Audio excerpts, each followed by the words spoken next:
Hello and welcome to Horrible Horror, where I put my life on the line for your entertainment. Today we're going to take a look at the big one, the worst fucking horror movie I have ever seen. It is a turd of biblical proportions. It's a waste of film. It's an abomination that never deserved to be shown on the big fucking screen, or for that matter, the small fucking screen. It pisses me off. It's terrible. This fucking movie is the original Texas Chainsaw Massacre. And if you believe me, you haven't checked the date. Today is April Fool's Day.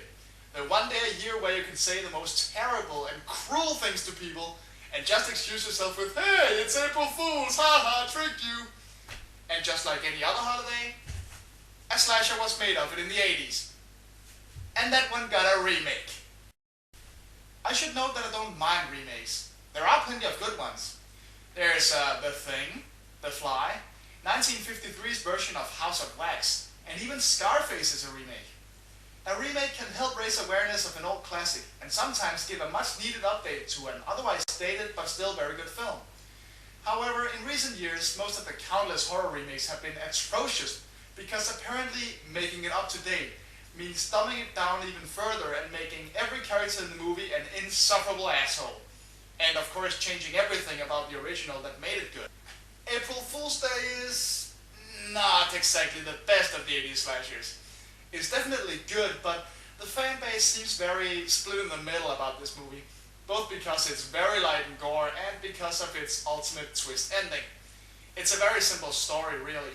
A group of friends are invited to a wealthy friend's mansion for a weekend on some little island to have a party. And soon they get bumped off one by one. What a surprise.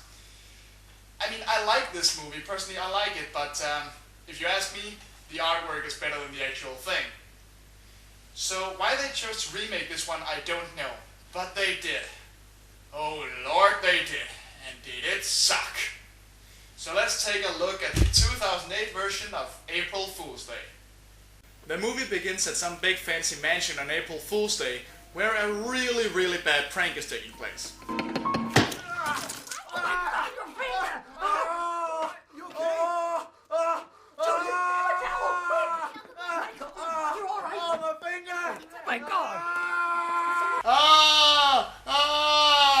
This sudden lack of finger is slightly inconvenient somehow and may possibly ruin the rest of the evening maybe. Oh! After that lovely little display, we see a slew of ridiculously rich youngsters get ready for dinner and cheerfully chatting it up. We spent half our life waiting for her. And you've spent half your life spewing bullshit, Peter. Hello, Desiree. It's lovely to see you. Peter's a politician in training, Des. What more could you expect from that shit-eating grin? Good Lord! Are they supposed to be friends? They clearly hate each other's guts. Why is it that all characters in modern slasher movie would rather insult you than say hello and ask what a fine day it is? It's like if I went to visit a friend and I opened by saying, hey fat ass, I fucking hate you. Your mother is a cunt and your dad is a dirty Nazi homophobe. And by the way, happy birthday. So the party goes on and we see a guy recording a greeting tape like in the original. But we quickly realize that all of these people are ridiculously rich and attractive, because that's so much easier to relate to than the somewhat regular people from the original movie. However, he keeps filming and we get this charming moment. Peter, people are watching. Ryan, stop. Ryan. Hey, if that ends up on the interweb, I will have you raped by a wizard. Glass of champagne. Yeah, and that is a promise, not a threat. Yeah? What? What? Oh, that's quite a threat, big man. Oh wait, I mean promise. Ooh, I'm so scared of you right now. What are you gonna do? Put on your robe and wizard hat and do it yourself? Sorry man, someone beat you to the punch. Anyway, the party continues for a long while, and soon the new girl of this group is taken upstairs for some hot lovin'. But they're being filmed. Could this possibly be a prank in progress? This isn't funny. April Fool's Day, bitch. Hey, what's wrong? Hey, what's the matter with you? You alright? Pulling back! Get her on! Hey! Hold on! Okay, wait. Let me get this straight. The prank was to film her not quite having sex and then run inside and laugh? And her only way to deal with this embarrassment is to jump off a balcony? Whew. April Fools is serious business. We then cut to some irrelevant news reports about the case, which only teach us that the bitchy sister who planned the prank is now in charge of the money that her and her brother inherited from their father, and that no one ever really got arrested before we cut to a year later. Not surprisingly, one of them, and Lord knows who, as I can for the love of me tell these people apart, hears his dog bark in panic and goes to check it out, rocking his silver Speedos. LT! LT! Swim! Swim, LT! Come on, boy! Elton! Oh, God!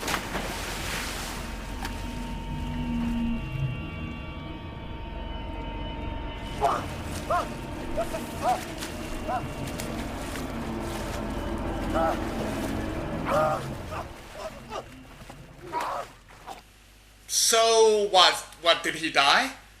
The killer knew he couldn't swim and counted on him to jump in the pool to save his dog and drown himself? That's a pretty big risk to take. It's like if I wrote a stab me note and put it on someone's back laughing maniacally and just waited for someone to actually do it. The girl who planned the prank way back when receives a mysterious and obviously threatening invitation to the girl's burial site and decides to pick up her brother. They spend a while bitching at each other and then decide to go. They meet the other friends and suddenly they receive a package, seemingly from the girl they killed. Because apparently specific tombstones actually count as valid addresses for deliveries. Right. In the package there is a letter saying that they will all die if the murderer doesn't admit to his or her deed, and it even comes with a video recording of Speedo Boy drowning. Still thinking this is a prank, they go to Speedo's house to check things out. Once they find his body, they split up.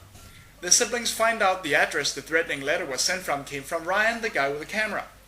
They go to ask his girlfriend Miss Carolina about it, but she's being a bitch. Yes. She gets some flowers from an anonymous person. The vase breaks, and as the killer's unbelievable luck would have it, she just so happens to get electrocuted while our heroine goes to get a towel.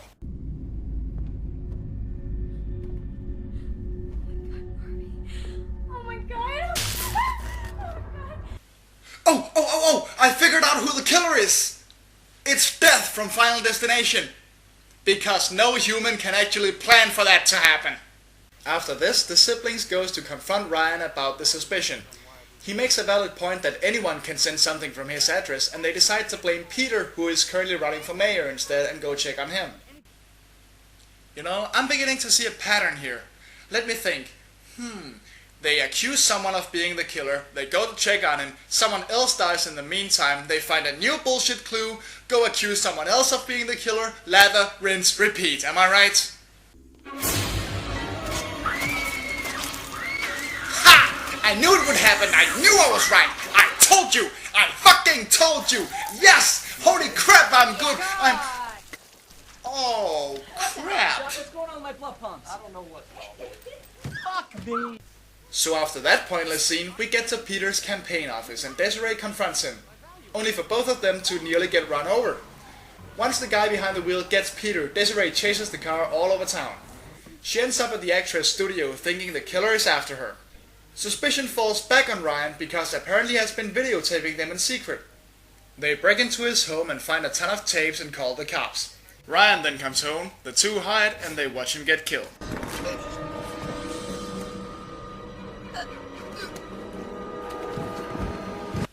Oh, turns out I was right after all. Wow, this is such a mystery. So they run out there and tell their last friend to come over, but she doesn't want to do that. When Desiree gets home, we see her get stalked by a killer who's decided to stop fucking around. The chase ends when Desiree finds her brother tied up and the killer reveals herself as Torrance. Oh! Who? Oh, you mean the actress who was never present and accounted for at any of the murders and was such the only possible suspect? Holy crap, I'm so shocked! Anyway, Desiree is tied up too. Torrance shoots Blaine, and apparently her motive is that the party in the beginning that was apparently her debutante's ball was ruined because of the tragic prank. So there you have it.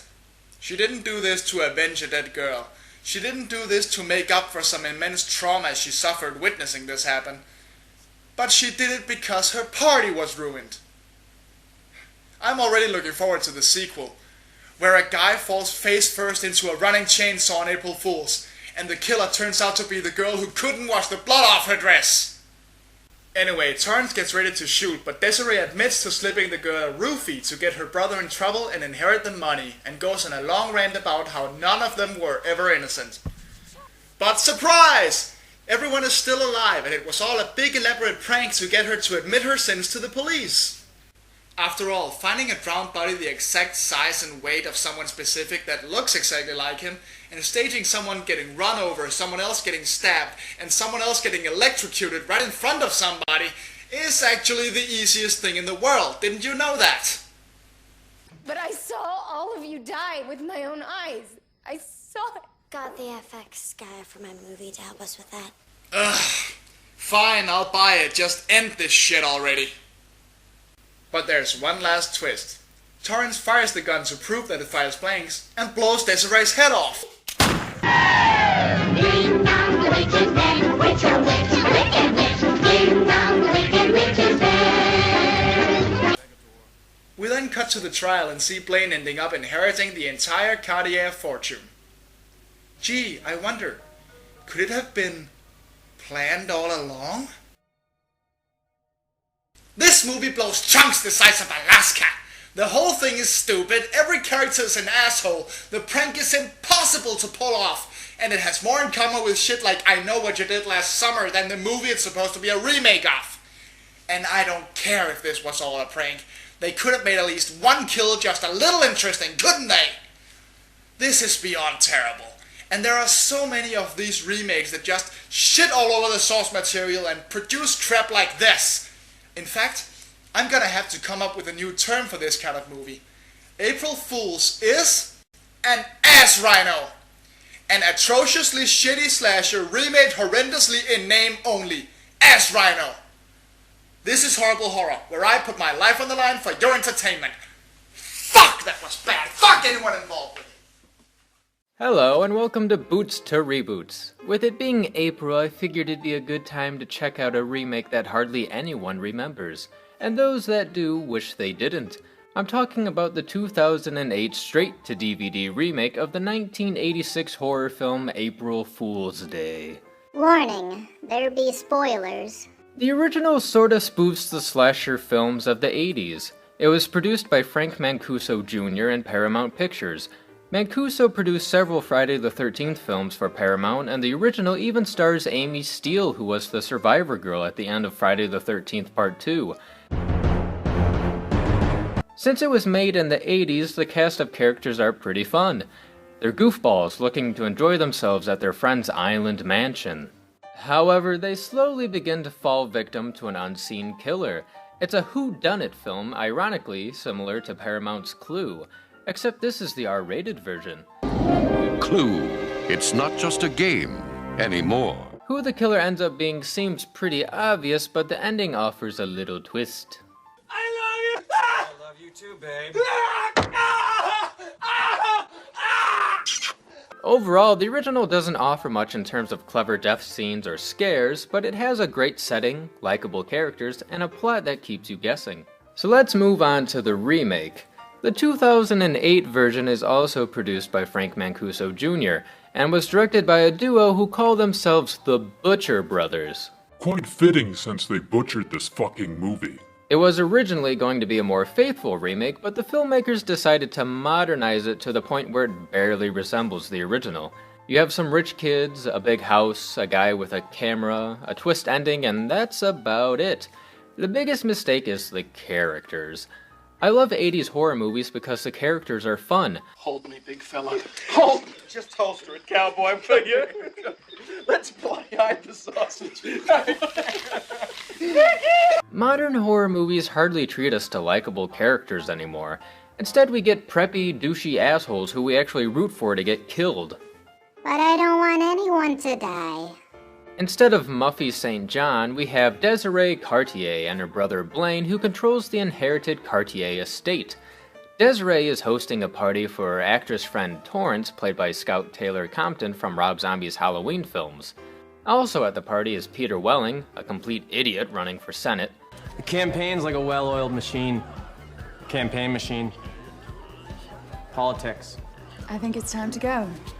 Welling's pageant queen fiancée, Barbie, their videographer friend Ryan, and the Chihuahua-loving celebrity gossip reporter, Charles. Why does he have his finger in that doggy's butt? Soon, Desiree's rival and Ryan's crush, Milan Hastings, arrives. So far, this scene is giving me flashbacks to Not Another Teen Movie. Oopsie! Look at that! Oh my god! Oh. That's gonna stain! Out of all of them, I guess Milan is the likable one because she does charity work, but she still seems full of herself.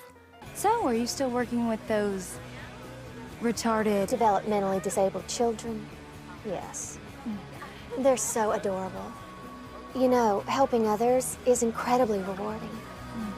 Well, Desiree convinces her brother to seduce Milan and they sneak off to his bedroom. Desiree then uses Ryan's camera to record the two of them fooling around.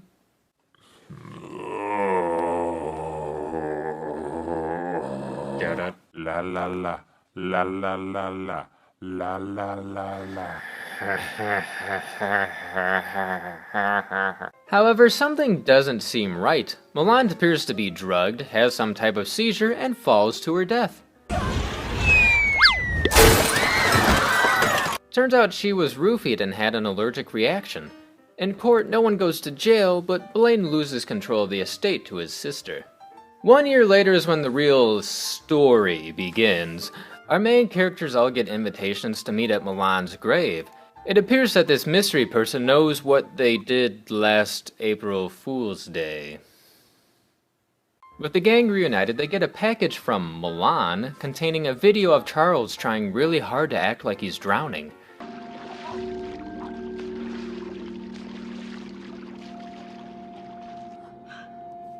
They rush to Charles' home only to find the Grey Hulk, exhausted from a long night of male stripping.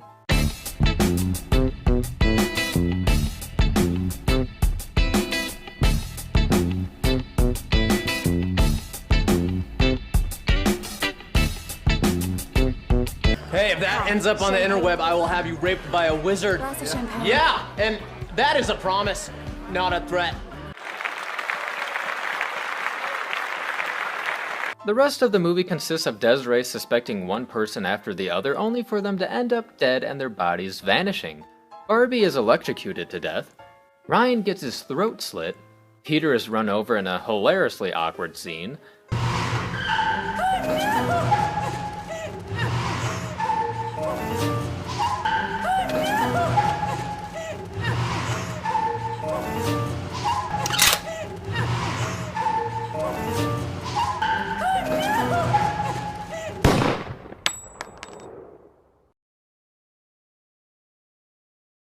So the Cartier siblings end up back home, Blaine gets tied up, and the killer reveals their identity.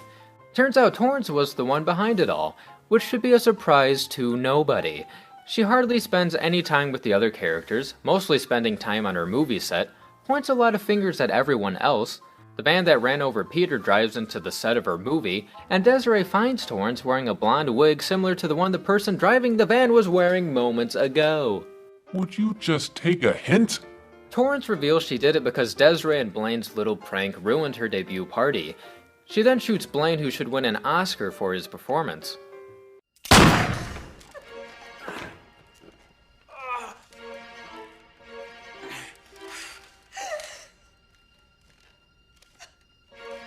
After her brother's death, Desiree admits that she gave Milan the roofie that killed her. Wait, I killed Milan! I did it!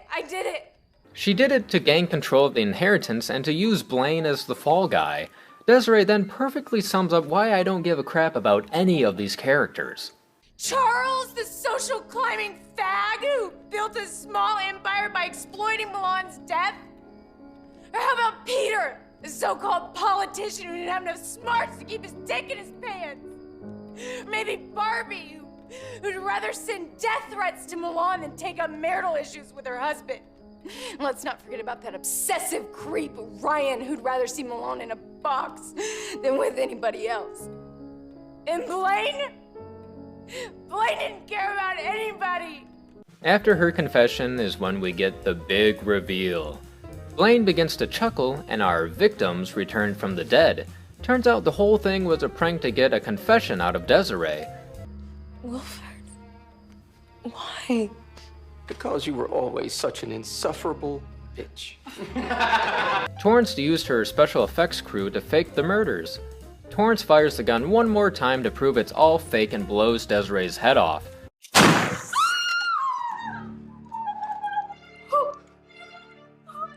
Oh my. So our characters end up back in court. Torrance doesn't get blamed for Desiree's death, and Blaine gets the family trust back. In the final shot of the movie, Blaine cracks a smile like everything went off perfectly as planned.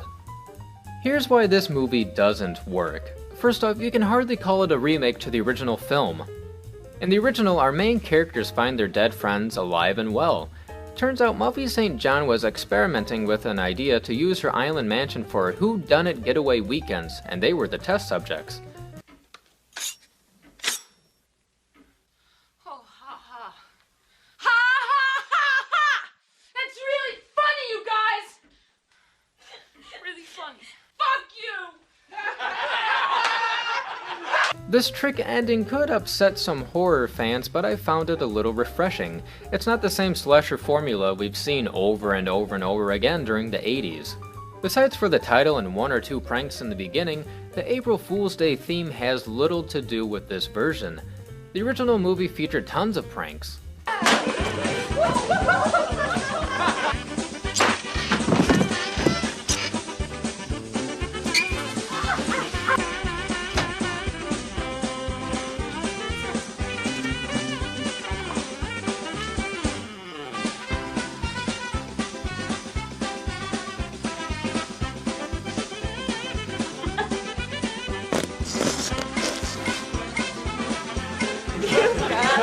Meanwhile, this version is more about death and who gets control of the family's money. Wait, I get it. We thought we put a real movie in the DVD player and instead we got fooled. They tricked us. Those bastards. Again, my main complaint is the characters. They modernized the film but with negative stereotypes. You have the trust fund brats, the TMZ guy, the stupid politician and his plastic fiancé. See shit. I'm gonna go out there looking like Amy Winehouse. Dead? There's no one to root for. What's worse is that in the end, none of the characters are punished. They survive, and the dickhead brother gets the fortune that was his in the beginning of the movie. Like, I really give a shit that he gets the money. None of the characters grow or change in any way. You can tell they're just going to keep on being awful people. Lastly, because this remake went straight to DVD, the quality is what you'd expect. Not only does the cinematography match a soap opera, but the music does as well. A lot of sequences are ruined with this cheesy score.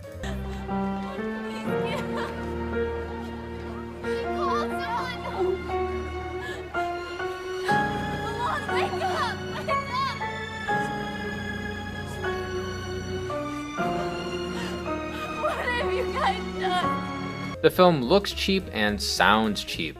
It's not scary and takes itself too seriously while the original was fun. The characters are dreadful and the acting is bad.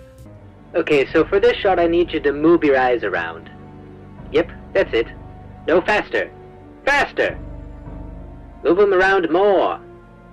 You don't know where to look. Do I look over here? Do I look over there? Do I look over here? Do I look over there? While the ending plays with your expectations and showed some promise, it can't save the previous 90 minutes of this movie. This remake comes during a point when studios were really scraping the bottom of the Walmart $5 DVD bin for movies to rehash. Therefore, this remake of April Fool's Day is getting the boot.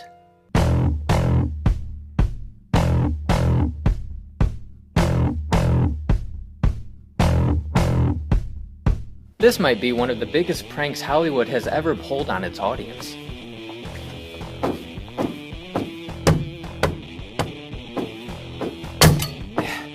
This has been Boots to Reboots. Thanks for...